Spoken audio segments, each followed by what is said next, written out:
Hey guys, welcome back to the Off the Script podcast. I've no idea what episode this is, probably like 39, I want to say.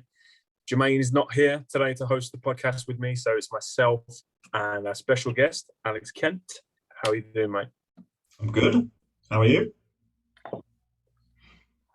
Pretty good, pretty good. A lot better than I have been the last week, being in at a hospital, changing medications now, so things are looking up. But Yeah. yeah, man, it's not really about this. This one's not really about me. It's more about the guest today. So Fair enough. dropping it straight on. I know you're like 2.5 weeks out from a show. Yeah, it's about 2.5 now. Been a long time. That's what I mean. It's very appreciative of yeah.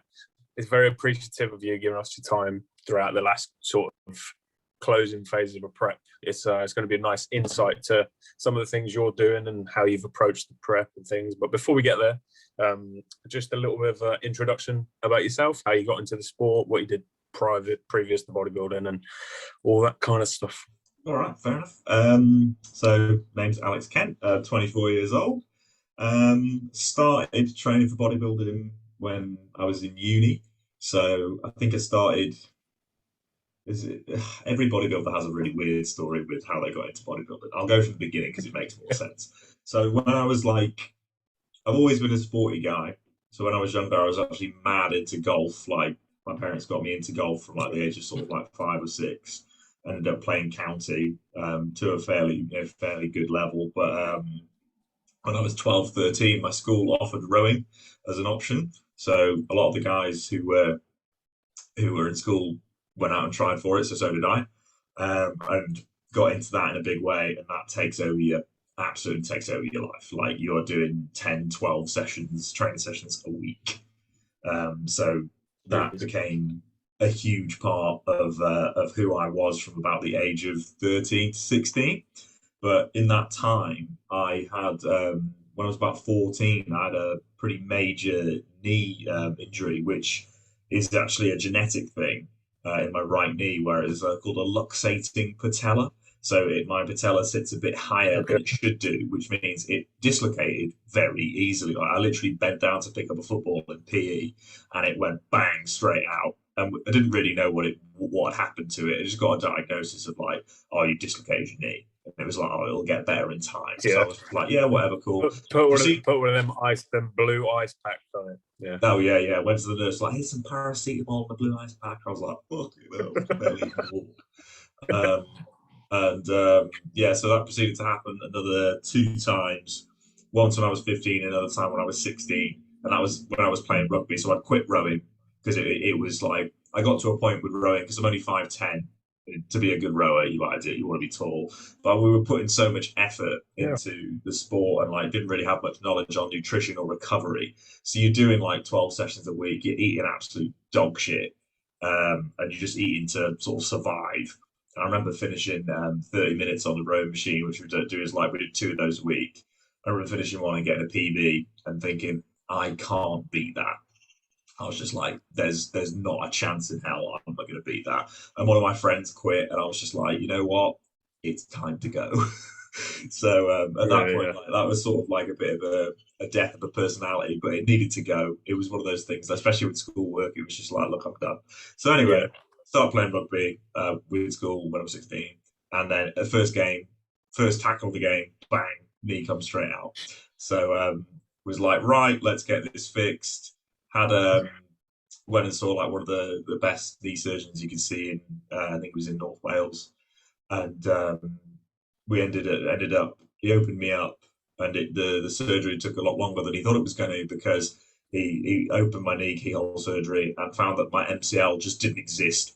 Like it just gone. He could just flick my kneecap out. So he had to graft a piece of my hamstring from my right leg and replace the MCL with that. And then he also pulled down. He took um, where the tendon connects into the shin from the kneecap and pulled that out and pinned it lower, so my kneecap sits lower.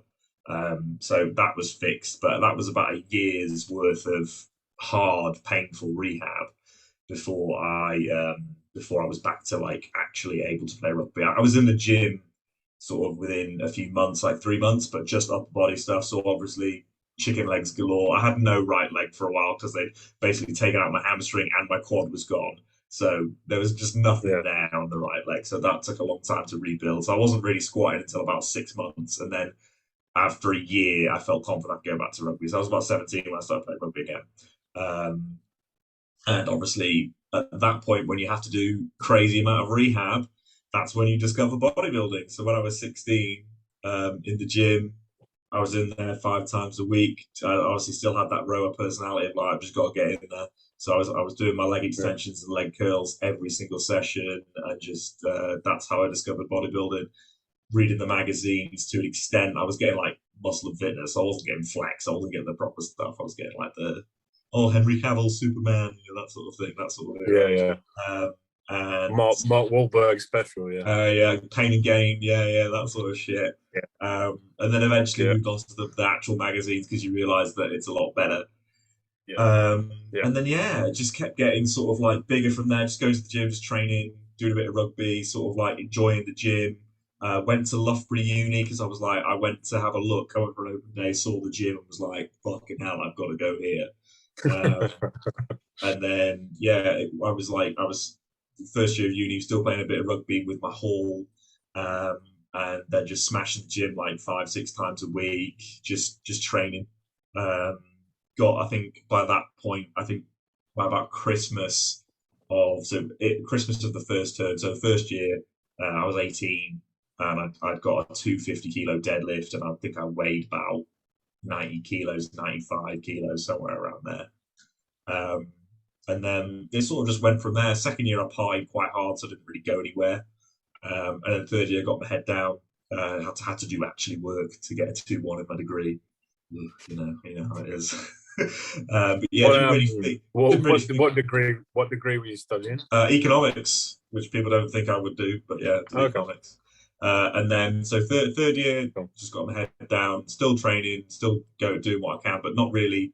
Still like doing bodybuilding style training, but like not super seriously. I was still in the gym 5-6 times a week, but like I didn't have a specific goal. I was going in there to get a pump and like have a good session in that sense. I wasn't doing progressive overload. It wasn't until I started my masters that I sort of discovered progressive overload and a diet, actually following a diet. Because when I was in undergrad, I was in a fully catered hall, so I would just eat everything they put in front of you. You just eat because you're hungry, and then you go get snacks as well. So uni, I proper lived like a student, or like a well-fed student. And then masters was I took control of my diet. I didn't really know anything, and then I was doing powerlifting for a bit, but I didn't really get on with it. Like I had a back injury from working in a bar, just standing up, and powerlifting wasn't helping that; it was making it worse. So I know the feeling. So yeah, I'd come off of an American football injury with my shoulder, and then 6 months after, started working over the summer behind a bar while the World Cup was on. So the days was like 12 to 14 hours, and I was fucked. Like nothing I did. Yeah. No hydration formula. It's finished. Yeah.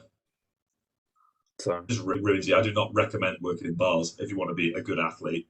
It's a fun experience. You get to meet a lot of characters, but if you're thinking about calorie expenditure and fucking preserving your body, it's not what you need. The funniest one I would get is like, obviously I worked in a bar in Chester, which is it was sort of like a bit of a boozer. One of the sort of like there's not that many boozers left, but it was a good one. It was quite cheap because obviously it's up north. And I was Friday, Saturday nights when I would work, and also maybe Thursdays as well. I can't remember, but you'd end up with like a lot of the sort of like late 20s, early 30s crowd in there. And I had a big beard at the time, and like I was in one of my dad's old black polos, which was a bit too small, a bit tight around the arms. So you get a bit of attention from that. Sometimes it's funny, and sometimes you get some knobheads like, "You want the kid? You want the kid?" And at the time I was a natural, so I was like, "No," and I'm like, "Don't believe you." So yeah, you get a bit of that shit. But anyway, when I was basically do a masters, did powerlifting for the first term up until Christmas, and then realised that this was my last year that I could do the mass SPC, which is the student bodybuilding competition, which was held in Bristol SU. Yeah, student. And I was like, all right, I know a guy who knows Josh Bridgman. I'll ask about him because I've heard about him. So I'll see what he says. And he was like, yeah, I used Josh. I used him for the same show last year. And he won the show. I'm sorry, I got the window open. But No, it's all right. he won the he did physique and he won the category. So I was like, all right, I'll give it a bosh. I thought I had 12 weeks. Turns out I only had 10 because I got the date wrong. So I worked myself up to just eating loads of food. I worked myself up to 103 kilos body weight naturally, and with the powerlifting training and that sort of thing. So I was like, Josh, just get me prepped for the show. So we did, all natural, and worked way down to 88 kilos in 10 weeks. So it was quite aggressive. We're only doing half an hour of cardio every day, but it was very intense because me being a rower, coming from that, I was like, well, you don't do cardio half-assed, you go hard. Yeah, So that's all I did. I just went hard every single day for half an hour on a spin bike, and like it wrecked me. My actual training went to hell. Obviously lost a load of strength because I wasn't tracking it. I was just like, oh, I'm just supposed to get a pump, especially towards the end. As a natural as well, you're like, you can't really get a pump. So you're just like, I'm just going to do something that doesn't hurt my joints. So yeah, I still managed to hold on to some size and some strength, but not as well as I have done this time, obviously. But yeah, from there, so did the 10-week cut, and didn't really have any expectations going into the show. Got there, and I think my tanning slot was like quite late. And I saw all the other guys there who got their tan. I was like, fuck me, they look huge.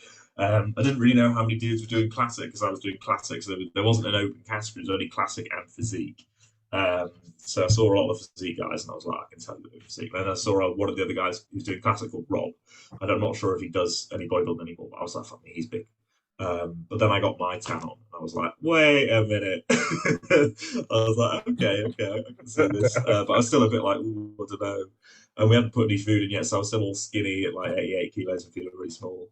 And then next morning, obviously, started putting the food in. And I remember Rob saying that he was still a little bit over the weight category, so he was still dieting in, and I was under by 2 kilos.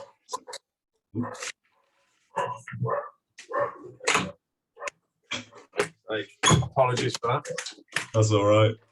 But yeah, I was still here, under, so we had some. You're all right. God's sake. So that's not a problem. It happens anyway.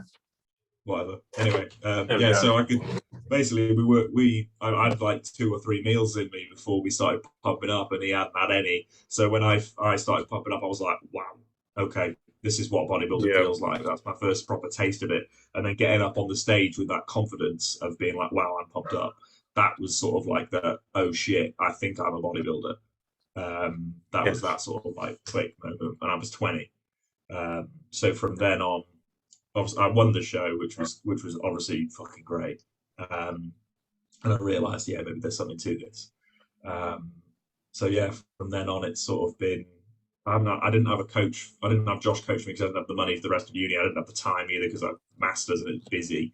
So finished up uni at the September 2018, and sort of still going to the gym, still trying to progress, still trying to get stronger, but didn't have the money to pay for a coach. So eventually got a job down in London, and then started to have the money. So rehired Josh in 2019, sort of. When did I do it?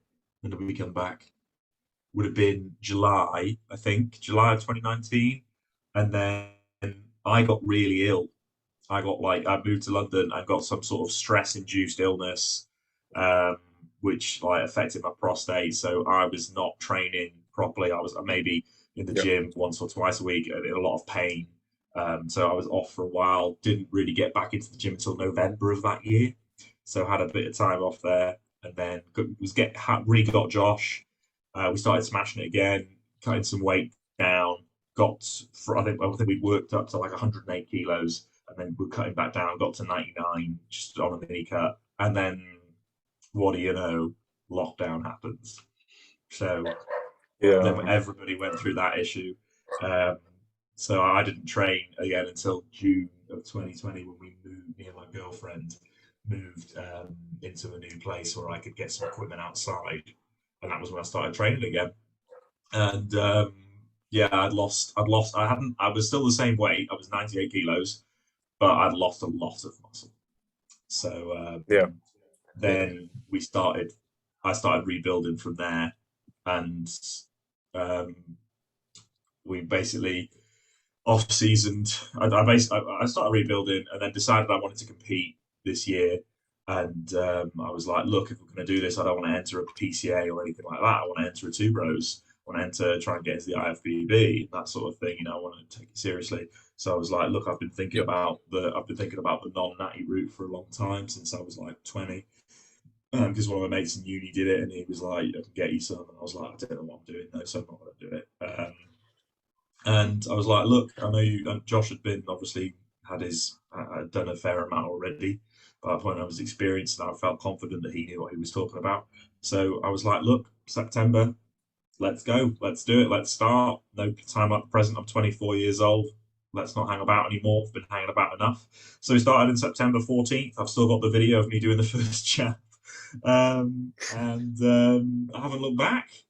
Well, obviously it's a big commitment, but it has definitely focused me more into the sport, and I have become a lot more content in my life. I'm not worried about going out drinking. I don't do that anymore. I haven't been drunk since New Year's of 2019. Like, it's just completely focused me in on the sport, and I'm loving where I'm at the minute. Really enjoying things, and can't wait to see some more progression. But yeah, the show's on 4th of July, and then that's the regional. And then we're hoping, well, I'm going to go, because you qualify immediately as soon as you do a regional, you qualify for the British final. So I'm going to do the British final on the 1st of August as well. And then we'll see what happens. No expectations for the shows, just want to present my physique and see how we do. So if things do go your way in the qualifier and you end up at finals in a good lineup, there's still no expectations because it's your first real competitive proper season? Or I don't. Well, I keep getting told by a few different people that obviously like got good physique, and that, you know, there's potential there. Like when I do my cardio in the morning, because I'm in King's Gym now, because we moved to Croydon. I was living in Clapham, now we moved to Croydon, which going from King's Mitcham to King's Croydon has been a big change, because obviously run into Louis Moylan and James Hollinshead. And James is in his Olympia prep at the minute. He's doing his cardio every morning. Funnily enough, we're in there at the same time, so we do our cardio together most mornings, and just chatting away to them a lot. And, you know, it's completely changed well, not changed, but just enhanced my perspective on how everything's going to move forward, and sort of given me a bit of a confidence boost. But I don't want to let that go further than it should. Like, I realised that, you know, there's potential there, but let's not expect things in the first year, because realistically, I've gone from fuck all last June, from being a skinny fat mess, to there's some chance that I could do all right, you know.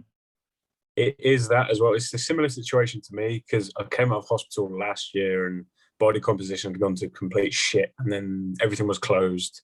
So we do see ourselves like being extremely harsh on the current shape that we're in. But then if we look back to maybe 6-12 months ago, the actual focus that we've applied and end up getting to where we are now, even though it may not be as good as we wanted it to be 18 months ago, it was, compared to the middle point, we've still made a shitload of progress. It's like me going back to 2017, 2018, I was pushing 97 kilo in similar condition to what I am now. And now I'm only 84 kilos because situations change. And, you know, so you have to work with the cards you dealt. And you're extremely fortunate to be in a position where you've got a lot of respectable eyes on seeing what you're doing and how everything is there.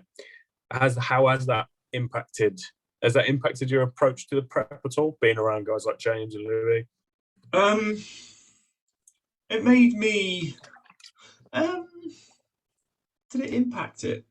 It certainly has had a positive mental impact.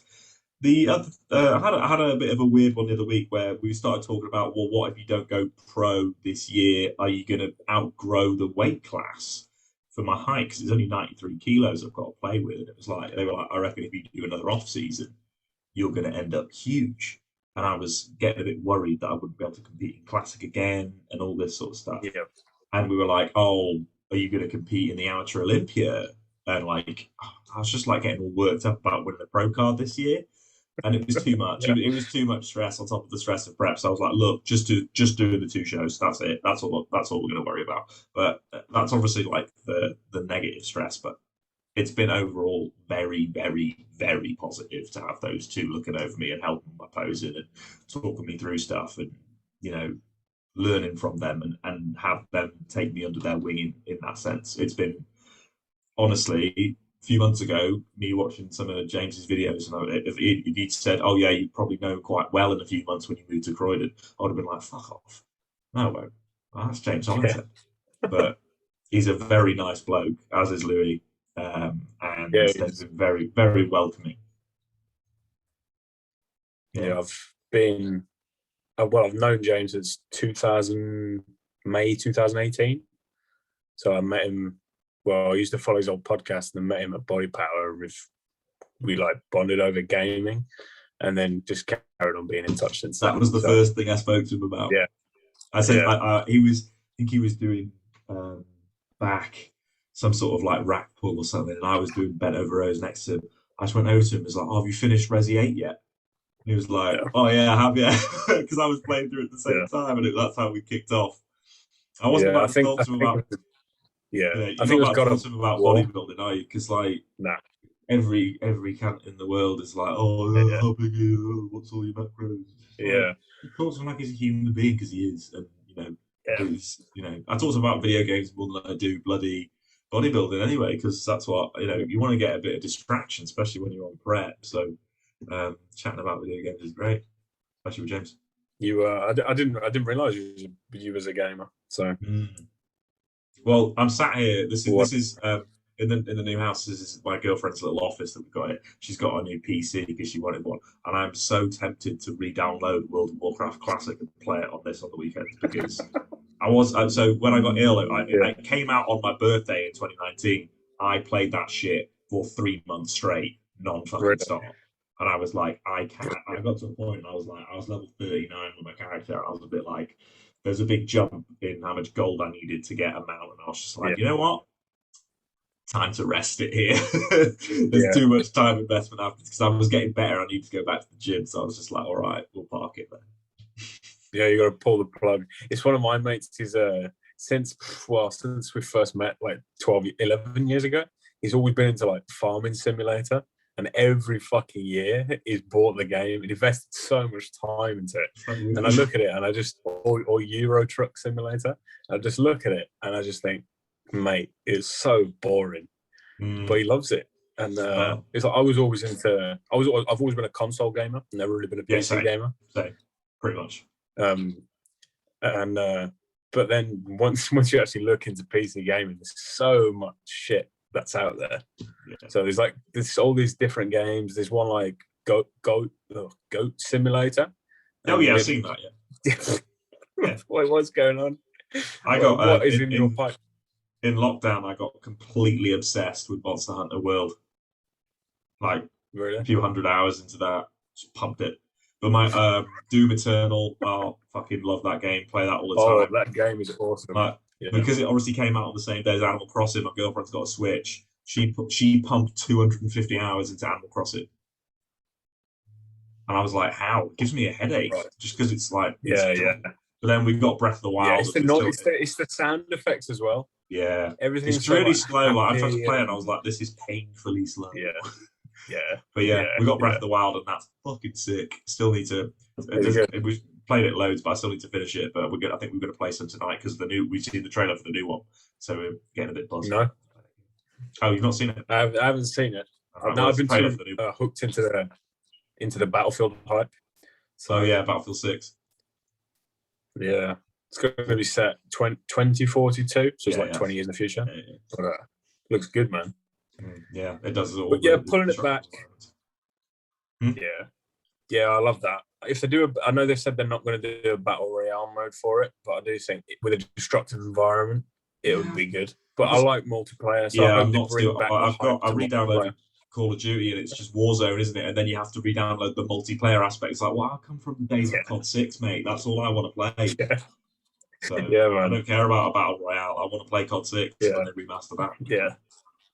Yeah, Me and my mates will hop on Warzone every now and then, but it's so competitive. Like I yeah, try and play the games to wait, chill out a little bit, but yeah, mate, exactly, it's like I find exactly. myself having some support Yeah, max and then playing it just to calm me down because it is horrible. It's so yeah. bad. To be fair, Gone are the days of Black Ops 2. yeah, I wasn't really a fan of like, Modern Warfare 2 is the pinnacle of Call of Duty game. Yeah, But yeah, it was yeah, good. to be fair, in terms of even just like playing hard games, I fucking love the Dark Souls games and Bloodborne. Yeah, Bloodborne's probably my yeah, favorite one. I still need to play yeah, Sekiro, but can't hype myself up enough at the minute to play it. Me and James both have that issue. We're both like, I want to play it.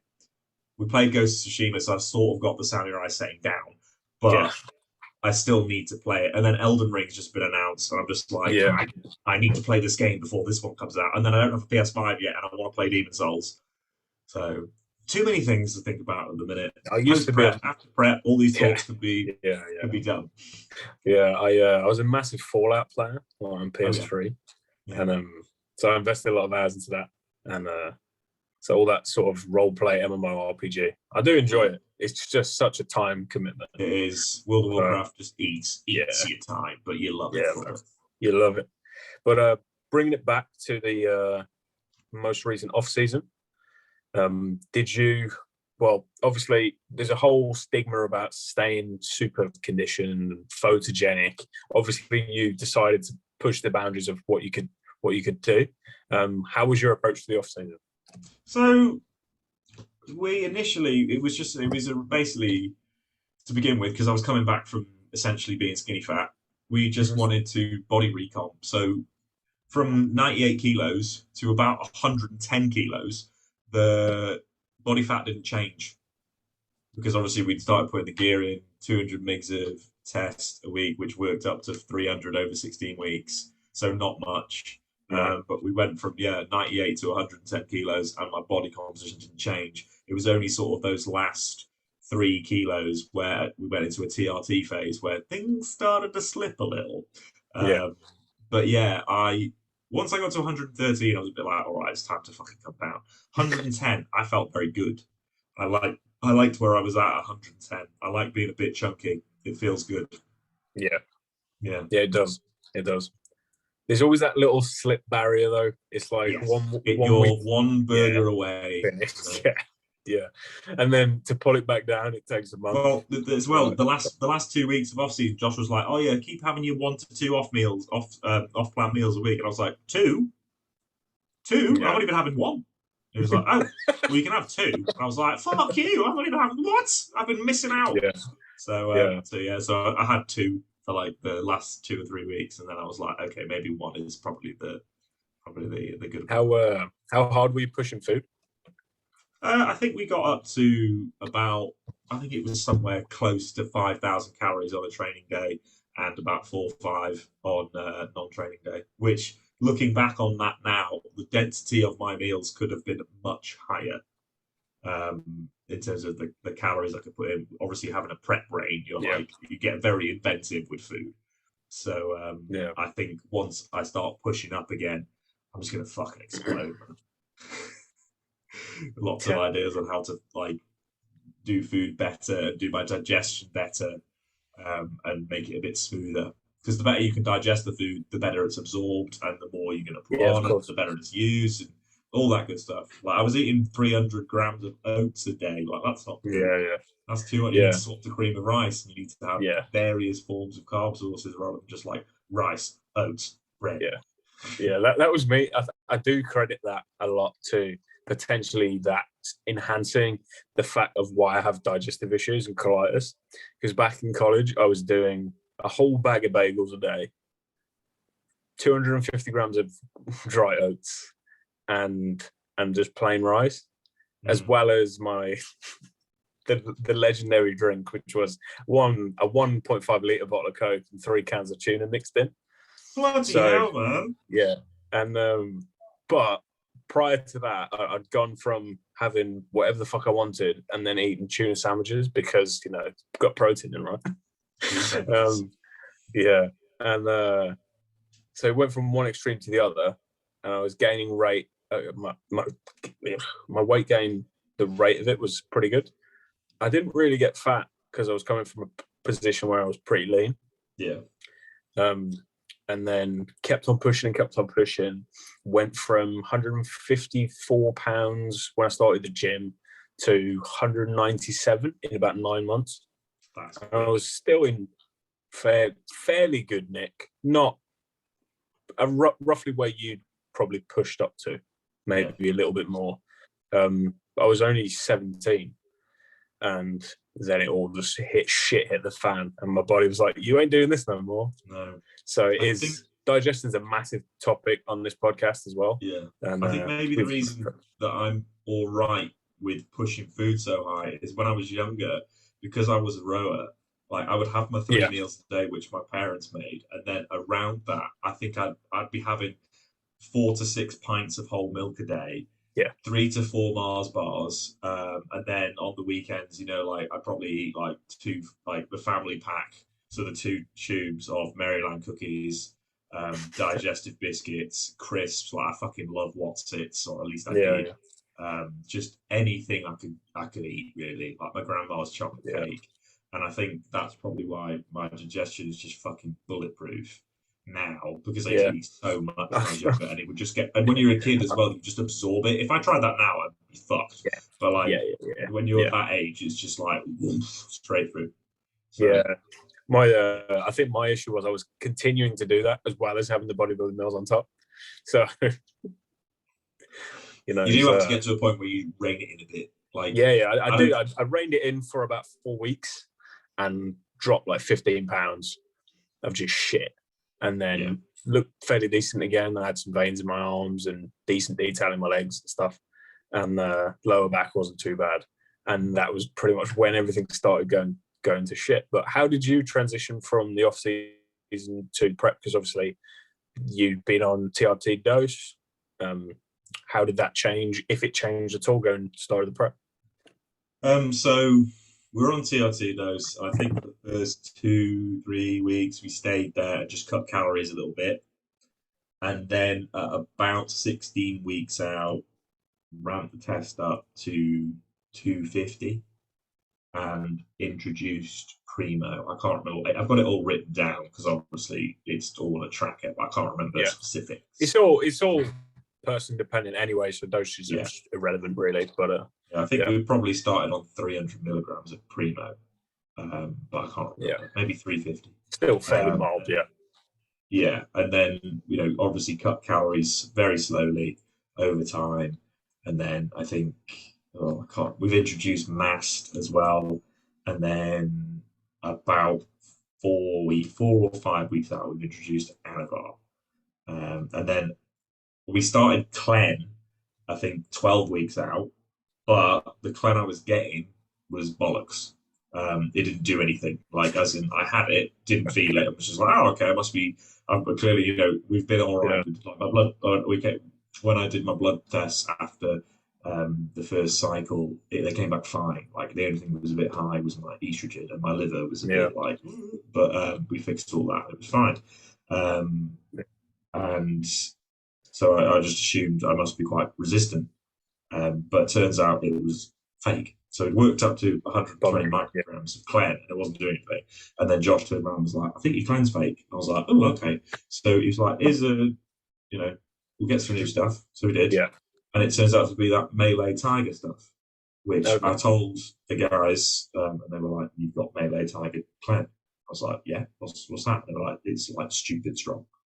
And I remember we started off on 80 micrograms because we were like, well, I've been having 120, should be that difference. Oh my God, it blew my tits off. And then I was like, Josh, I feel like I've got a hangover. And he was like, right, get some electrolytes in here, and then we'll do 40 tomorrow. And 40 was fine. Yeah. Started on 80, I was like, No way. Yeah. It's bad. Like a But third. yeah, Yeah. that first day you take it, you're like, Yeah. but I don't know, yeah. So we're fine now, and we've got up to 120 micrograms. That's where it's going to stay. Been on your Himbind pretty much the whole time. Started on I think 5 milligrams, worked up to 20 over the 2016 weeks we've been doing it for. So yeah, it's all ramped up, and yeah, it's been interesting. It's been a big learning experience. It's been very, it hasn't been scary. Josh has Yeah. been unbelievably good with me. Obviously being one of his assisted clients, you get a bit more attention, and then when you're on prep, Yeah. you get a little bit more than that as well, because it's a bit more. There's a lot more focus, and Yeah. the man's knowledge is. I pay him well, but like he deserves the money. It's Yeah. not It's like worth it. Yeah. It's not like you get certain trainers and some people are like fucking hell that's expensive. I'm like, it's worth the money, So for me, Yeah. anyway, yeah, One of the guys I know came to me 3 or 4 weeks ago, and he was cutting between two. I won't say any names, but between two guys, and he'd inquired, looked at the coaching sheets and whatnot, and the price and things like that. And it's incredible what some not subpar, but not to the level of a Josh Bridgman or a Joe Brightman or something like that. The way beneath that in terms of who they've worked with and what they've actually produced to stage, or even just transformations. And they were charging literally £50 difference. So I was like, mate, just invest that extra £50 into quality coach, and you'll reap the rewards from that. So yeah, no, I just without him, I wouldn't be doing this. So all the credit. Well, I do mention him a lot in my post because it's he's the Yoda to my Luke Skywalker. He's the Gandalf to my Aragorn. Like he is, he's a wizard.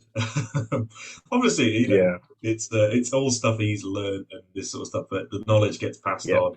He's very good at explaining things, and I feel very, very comfortable in doing what he says, and I'll take the orders. It's that duty of care as well, isn't it? Like he actually gives a shit about his client. So some people, you're just a paying customer at the end of the day. Yes. And then other people, you actually, So I'm happy where we're at. But yeah, in terms of off-season, we started at 113 kilos. So yeah, pretty beefy. And now I'm 93, 20 weeks later. 20 weeks? No, 4 months. So 16 weeks later. So it's been aggressive, especially the last couple of weeks. Last week I felt rough, but you just get through it. Yeah, that's it. It's like prior to me going into hospital, I'm in a mini cup phase because I'm going away for my birthday on the 3rd of July. And 2.5 weeks in, I'm already 7 kilo down. So it comes off quick. It's been a drastic, obviously, it's a mini. Yeah, especially when you're doing, like, even though I'm not enhanced, there's caffeine, there's your Himbind, there's decreasing calories, increasing expenditure, and implementing cardio, which I never did in an off season before. Yeah. So going from nothing to 20 minutes level 7 Stairmaster deliberately, just for me personally, because I enjoy the Stairmaster. I enjoy going through the shit run, sitting on a bike 5 times a week. It's a drastic difference, and it just strips off you. And performance hasn't dwindled yet, which is good. A little bit. I find the cardio improves your training side of things, but yeah, I do. It's like I'd not done a leg press set above 18 reps or since the gym, and the other day I'd done a 30 repper on the hammer strength leg press for, what was it, 7.5 plates, 8 plates. So I'm happy with that. But I'd not done anything above 18 reps. And that was, and Robbie, who's a good friend of mine, he's prepping for a first time as Physique show. He was like, how the fuck have you got the gas tank for that? It comes.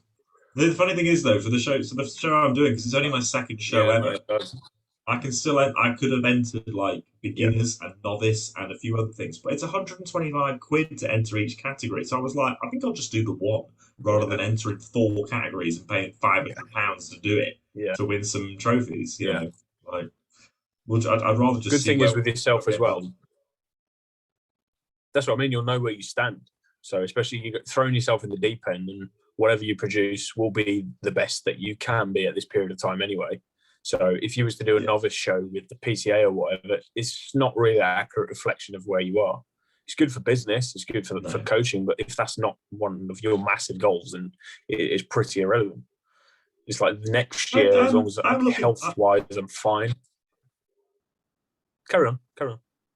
I'm looking to expand my coaching. I coach a couple of guys at the minute, but just with prep, I'm full-time job trying to find the time to do. I still have the ability to take on a few more people, definitely, but I haven't advertised it just from a perspective of I want to give clients the respect they deserve for the money they pay. Yep. So once prep is over, I will definitely look to expand my coaching. But the one annoying thing you get is people that just waste your time, and they're always asking for free advice. And you're just like, I provide coaching for a reason. It's not that expensive. But then you tell them the price, and people are like, oh. You're just like, it's not that much money. What the fuck do you expect? You go out on Friday night for a tenner, £150, right? Yeah, it's mad. It's mental. Is there anything that you know of that's going to be coming in the last 2.5 weeks that will be changing as you approach the stage? What do you mean in terms of training or in food or what is it? Everything. Everything. If anything's been discussed between you and your show. Yeah, we'll do a peak. We'll taper down cardio to get this bloody fluid off my legs because at the minute my calves are water. There's a lot of water sat in my calves at the minute. Like when I put my socks on in the morning, there's like when I take them off, there's a nice line around where the top of them's been. So you can clearly tell that I'm very flat at the minute, and well, not very flat, but flat. It's taken a very long time to get flat, and then I'm carrying a bit of water on my legs just because we're hammering the cardio at the minute. So that'll get tapered down. Maybe 3-4 days out, we'll have some high carb days to refill back out. And then training wise, for the last 10 days, probably take the leg days out and go a bit lighter. But that's it. There's not that much change. We're still going to be pumping it, working really hard up until those days. Basically, just follow boss's orders. Yeah. Yeah. Obviously, that's with the qualifier, and you've got 4 weeks in between. Do you expect to be best at the qualifier, or do you think you'll have a little bit more to dig off? I think we'll definitely we'll start digging again. I'll have a few days off, and we'll start digging back into the British to bring something I couldn't conceive of, but he can. Something I didn't expect. So I'd like to see something that when I take, when like the bit in Two Towers when Gandalf rocks up and he's like, "You have no power," and just fucking whacks his robes off. That's me at the weigh-in. That's what's going to happen. At least I hope. That's pretty much it from me. So moving on to the two, we've got 2 good listener questions. The rest are all just pretty much everything we've covered already. So, who are your top 3 favorite bodybuilders ever?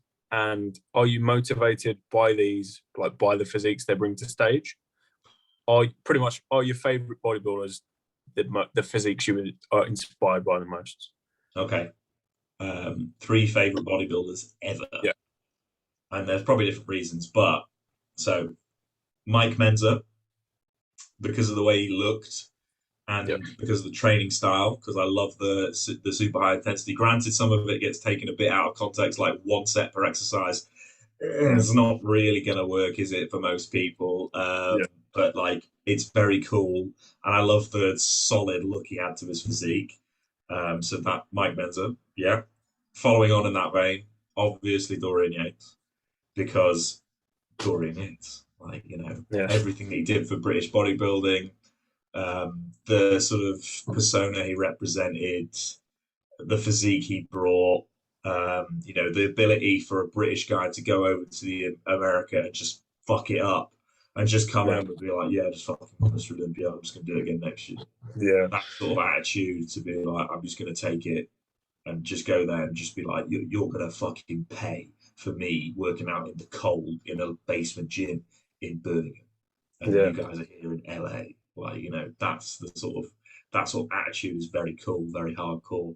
And then probably number three, I'm gonna have to go with James Hollison because Okay. one, James's physique is insane. Every single time I'm in the gym, I'm like, what the fuck? Especially when he gets his calves Yeah. out, you can see him, and you're like, they're like this fucking big, and you're just like, how did you do this? But obviously, you know how. And he's a super nice bloke. I think he's got a very level head on him. I think his position in the industry at the moment is touted to be one of the best guys in the Olympia. I think easy top six for James this year, easy peasy. And as he says, he's going for Mr. Olympia. You know what? I fucking believe him. I think he can do it. So, from that perspective of how he trains, his attitude, who he is, where he comes from, all these things mold together to give me this picture of like James is a truly inspiring individual, especially what he's been through and where he's come from. And the way he fucking trains, you see the amount of weight he puts on a bar, on a machine, and just fucking moves it like it's nothing. But he treats it like it's nothing. Like, yeah, it's hard. You can tell it's Yeah. hard, but like the fact the man does it is like, it's incredible to watch. So those are my top three, I think. Cool. Yeah. I was expecting like a more, I don't know, prettier physique to be on the list as well, just because of how good your presentation is and Oh things yeah, like I that. mean, yeah, I mean, if you're just going off basis on physique, not favorite bodybuilder, then favorite actual physiques. God, is there a top three? Obviously, Arnie's up there. Love Arnie. The 1974 Mr. Olympia Arnie is unbelievable. Yeah. Probably a 1980 Mike Menzer, maybe. Bob Paris is up there. Lee Labrada. All the classic guys, all those guys with the really pretty physiques. I like early Kevin Levrone. Yeah. I liked Yeah. a young Jay Cutler as Nationals with well. Kevin Levrone. Huh? Yeah. It's Yeah. just a All those sort of walking fucking pair of shoulders. Yeah. yeah. So in terms of physiques, I like in that sense, like you like that are pleasing on the eye. Yeah, they're not my favorite bodybuilders. They bodybuilding for me Yeah. comes down to sort of like a personality traits, sort of like a Yeah. It's a mythos whole behind. merge. Yeah, there needs to be some sort Yeah. of ethic, some sort of mythos behind why you're doing it. Like, what is the path you're following? Why you're doing it? You need to have a guiding light as such as to what's going to take you there. I don't believe that somebody could do this and not have Yeah. like that expectation or like that hero's journey in their own head to be like, this is where I'm going, this is why I'm doing it, and this is the path. Yeah. Yeah. Yeah. It's that innate drive that pulls people onto the same fucking wavelength as you, because you're like, well, this guy's fairly normal, bit of a shit upbringing. Maybe this next person's been more privileged in their upbringing. It's like, I do think a lot of the things we experience early on shape our mentality towards, I don't know, just different possible like stumps in a road. Because if you know how to deal with a lot of negativity, especially from other people and putting you down and and all that, chances are you're going to be able to push through things that are big to others but are really small to you. Yes. But to leave the podcast on a nice upbringing note, make the ultimate sandwich: bread, fillings, everything. See, I'm not a big sandwich guy, but I do like a burger. So Let's can go we with the do burger? burger. All right. Yeah. You're gonna need a brioche bun. You are gonna, for me, well, the thing is, I'm not a very good chef, but I know what I like. So, have you ever been to Honest Burger? Well, Honest Burger, I've not. I've heard great You're things. not. You gotta get yourself down there, man. The tribute burger from Honest Burger is my ultimate sandwich. I have to get two patties, but that burger, I cannot top it. That's my post show meal. One of them will be two double tribute burgers with the fries that come with it, and an extra portion of fries as well, and then a 200-gram bag of Cadbury chocolate buttons. No, what's it? No, I'm beyond that. We're beyond the what's it. Is there anything to wrap up that you'd like to add, to plug yourself or anything like that? Not particularly. Just hope I do all right in these comps, and I'm looking forward to the progression of my physique over the next few years. Hopefully, I will stick around in classic for a while, but honestly, we'll see what happens in the next off season. If the weight cap is limiting my physique, then we're going to go up. So I do love classic, and I think it's incredible. And I think obviously Chris Bumstead's huge now; he's 265, but like I'm only 5'10", so I think my pro weight would be like 98 kilos or something. So it's a bit limiting, but that's still a lot of muscle to put on in a year. So I think I could definitely, if I weren't to go pro, if I weren't to go pro this year, we still somehow squeeze into that class. I think it would still be okay. But if it's gonna limit me, then I'd rather keep pushing. Awesome, man. But I know you're 2.5 weeks out, and extremely appreciative of your time. This will probably go up in the next couple of days, maybe start of the weekend. So yeah. All right, cool. Thanks for having me Awesome, on. I've never done one of these really before, so it's a great privilege to be invited onto somebody's podcast. Yeah. Especially because I've only ever done one show before this. As I say, As I say, like a massive shout out to Louis for alerting me of who you are and the progress that you've made in such a short space of time. So we're going to wrap up there. And thank you everyone for... He's a top quality man. But yeah, guys, we're going to wrap up there. And we hope you enjoyed this episode Off the Script with Alex Kent. And we'll see you in the next one. All right. Bye-bye.